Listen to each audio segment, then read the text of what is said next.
Bonsoir et bienvenue sur M7 TV. Nous sommes ensemble pour nos minutes d'information. Le temps de parcourir l'actualité ici au Mali ainsi qu'à l'étranger. Tout de suite, les titres. Les femmes au cœur de la justice traditionnelle. Une cérémonie s'est tenue. En effet, il s'agit bien sûr de la deuxième édition de l'université sur la justice traditionnelle au Mali. Nous y reviendrons dans quelques instants.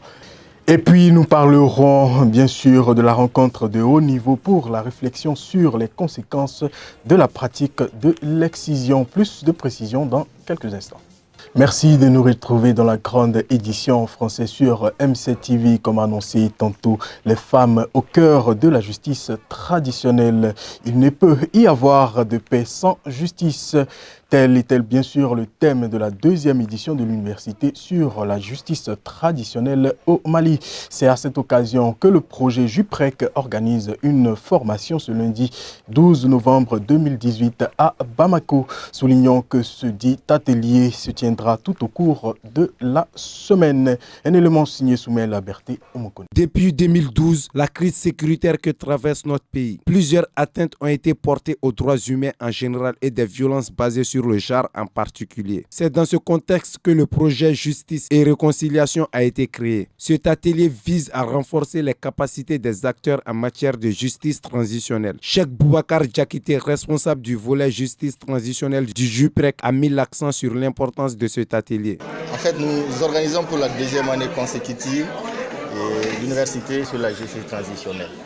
Cette université vise à renforcer, n'est-ce pas, les compétences et les capacités des organisations, en tout cas des membres issus des organisations de la société civile ainsi que des organisations de promotion et de défense des droits de l'homme. Il s'agit de les outiller, de les renforcer sur la place centrale que jouent les victimes dans le processus de justice transitionnelle d'une part, mais aussi pour les entretenir sur les défis et difficultés rencontrées dans la mise en œuvre, n'est-ce pas, dans la conception des programmes de réparation.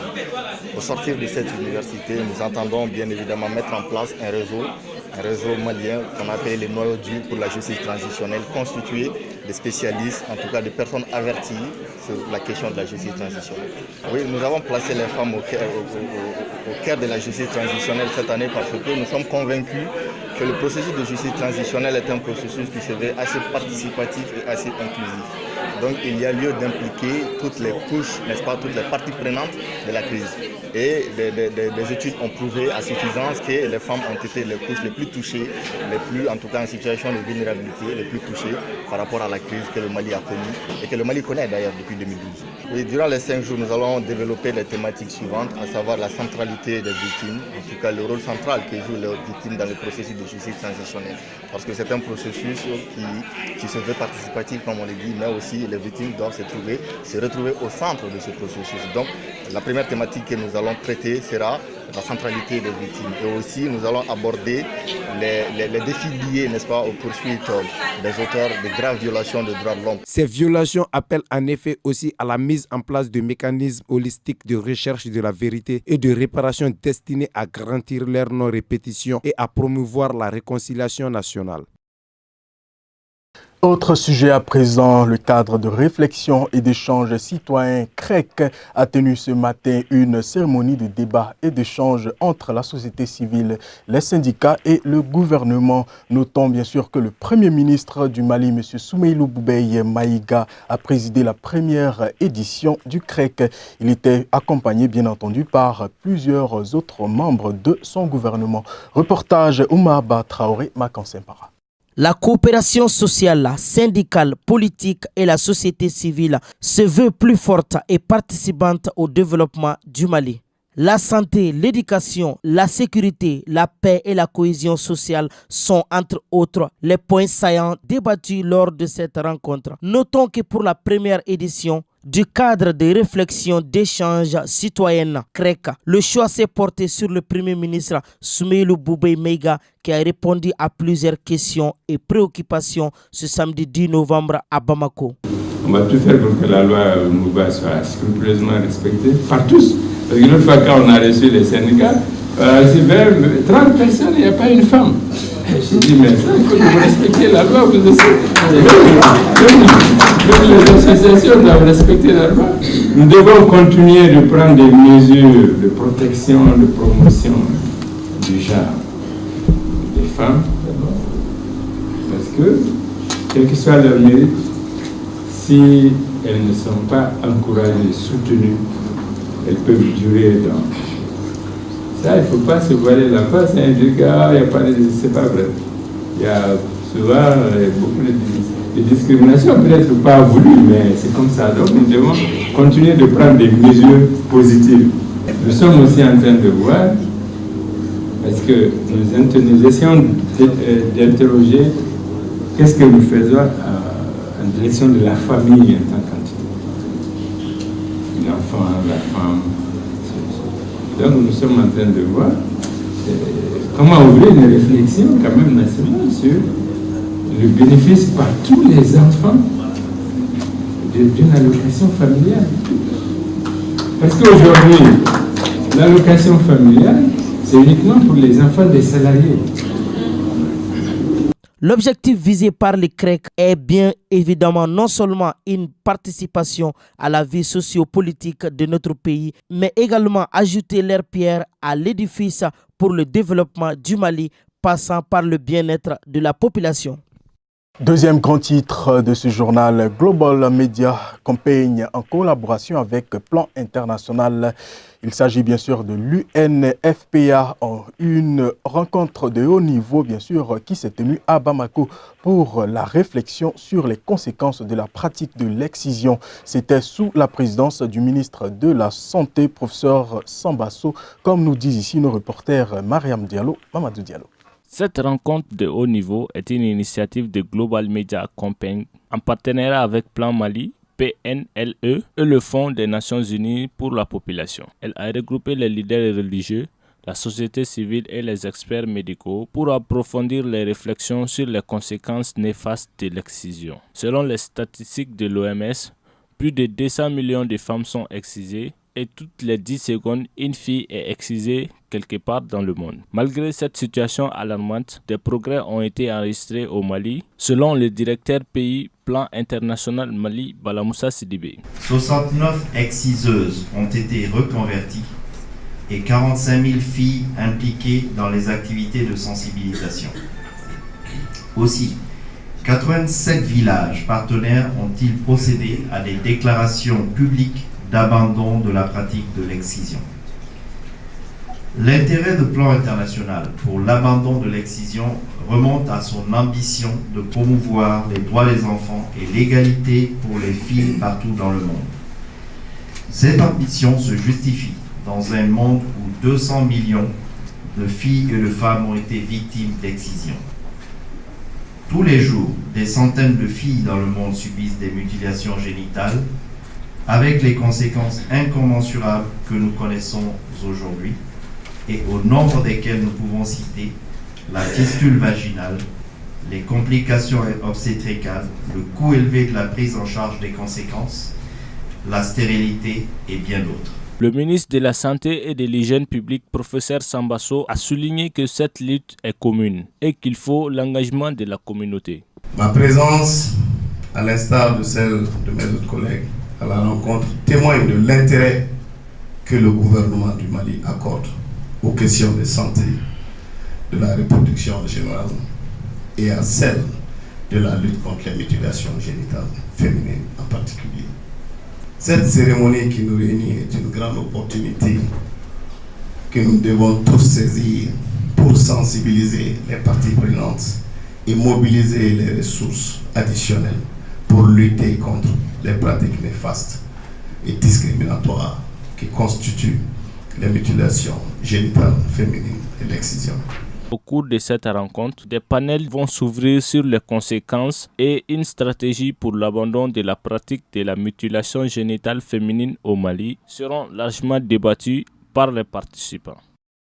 Autre sujet à présent pour parler d'environnement, le bureau exécutif de la coalition pour l'environnement et de la lutte contre les produits chimiques au CEPMA a été mise en place ce samedi 10 novembre à Bamako. Cette organisation a pour objet, bien sûr, de conserver l'environnement contre l'orpaillage traditionnel, également de la déforestation, parlant bien sûr de la coupure abusive de bois dans la forêt et des produits chimiques. Plus de précisions avec Amadouaj Tiara, Bibata Koulibaly. Cette organisation a pour but de conserver l'environnement contre l'exploitation abusive de l'orpaillage traditionnel et des produits chimiques.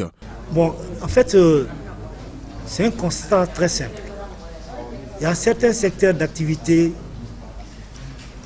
vraiment très importants dans l'économie nationale, tels que les opérations de l'orpaillage, telles que certaines opérations agricoles, où on arrive pour X ou Y raison à utiliser des produits chimiques, sans trop faire attention aux conséquences de l'utilisation de ces produits. Alors, le constat est très clair maintenant. Ces produits chimiques sont en train de créer beaucoup de problèmes et même devenir un frein de développement, tant ça handicape les populations qui s'adonnent à ces manipulations. Les conséquences sont, on ne peut pas nommer, on ne peut pas les citer, mais il y a assez de conflits pour que vraiment, quand on est équilibré, on doit penser à prendre des actions pour contribuer à minimiser les effets négatifs de ces substances. C'est ce qui nous a amenés à songer, à mettre en place cette coalition pour contribuer à la lutte nationale, pour encadrer ce phénomène afin qu'il n'y ait pas beaucoup de dégâts. Le premier défi, c'est se mettre à la tâche tout de suite pour dégager un programme de travail afin de légaliser l'existence du bureau. Ça, c'est le premier défi. Le second défi, c'est d'essayer d'informer nos partenaires, tant nationaux qu'étrangers, de l'existence de la coalition pour déjà mettre en place les balises, des jalons de ce partenariat qu'on veut très positif. Parce que cette lutte-là, ça ne concerne pas une seule entité, ça ne concerne pas une seule personne. C'est tout le monde. Ça concerne tout le monde. Et là, on va chercher des partenaires nationaux, c'est-à-dire mobilisation des populations pour que nous puissions contrecarrer ces phénomènes-là. Ça, c'est le premier défi qu'on va faire, c'est rendre le bureau opérationnel dès l'instant là.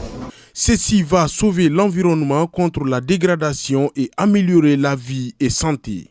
Religion à présent, la communauté musulmane des Soufis du Mali a organisé le lancement du Mawloud. Bien sûr, ce week-end, il s'agit du vendredi au stade Omnisport Modibo Keïta en présence de différentes personnalités du pays.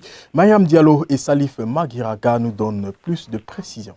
La nuit du Mawloud, nuit représentative de la naissance du prophète Mohammed, paix et salut sur lui, est célébrée chaque année par la communauté musulmane, plus précisément les soufis. En prélude de cette nuit de prêche, la communauté soufie du Mali organise une nuit annonçant le Mawloud. C'était le cas vendredi 9 novembre au stade Omnisport Modibo Keïta où de nombreuses personnes se sont réunies à nouveau pour annoncer le Mawloud. Le guide des soufis s'est exprimé à notre micro. Faites à chaque entrée du mois lunaire, le mois dans lequel notre prophète bien-aimé a vu jour, celui-là même qui est le modèle, que j'ai toujours dénommé le prototype irréprochable de la perfection, qui n'a incité qu'au bien, que du bon. Il s'agit de Mohammed sallallahu alayhi wa sallam. Il est né dans ce mois béni et c'est pourquoi nous commémorons la naissance et le lancement à partir du premier vendredi du mois lunaire. Nous célébrons, nous organisons cette grande rencontre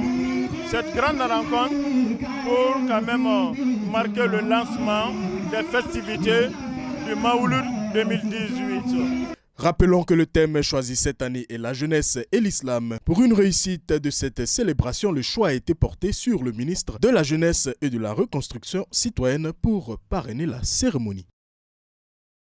Cette information qui met fin à cette édition. J'ai été ravi de passer ce moment en votre compagnie. Nos programmes continuent toujours sur notre page streaming www.mctv.ml et également sur notre page Facebook Live MCTV. D'ici là, je vous souhaite excellente soirée à tous et à toutes. Bonsoir.